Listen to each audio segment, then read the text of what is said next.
What is Chapter 4 about? Chapter 4 is an origin story of young Elise.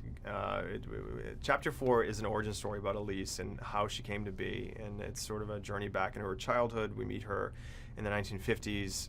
She lives next to a giant, massive, monstrous prison, and her father is the warden of that prison. And through the course of the story, we realize that a demon, the big bad of Elise's life, essentially used her as a conduit to open the first door to the further. And so it's like, for me, it was always like, because Elise is sort of like a superhero, the thing that she has to face in Chapter 4 has to be the most frightening and most nightmarish of all the entities. And so that's how how Keyface was born. Yeah, describe Keyface to us. What is it about him that makes him so terrifying?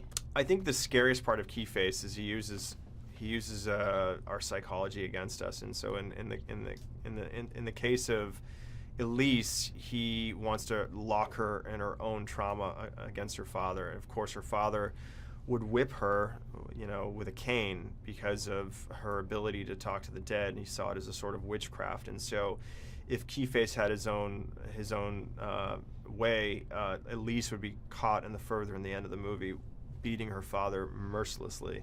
And that's, again, it's this idea of like the way we hold on to resentments and the things that people bother us with. I mean, it's like this, it gnaws at us and it makes us sick. And so I think that, because of this underlying psychology, it makes him really, really creepy.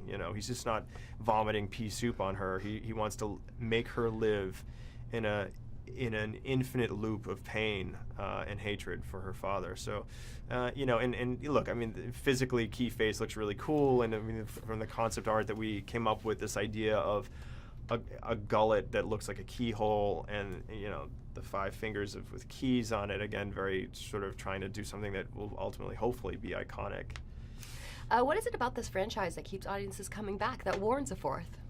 I think I'm just laughing because I think Insidious offers the scares, but it has a lot of heart. Ultimately, it's a family drama, whether it's Rose Byrne and Patrick Wilson, struggling with something they don't understand, or in Chapter 4, it's the new family unit of Elise and Specs and Tucker and the growing pains of starting their business together. So at its core, it's about family.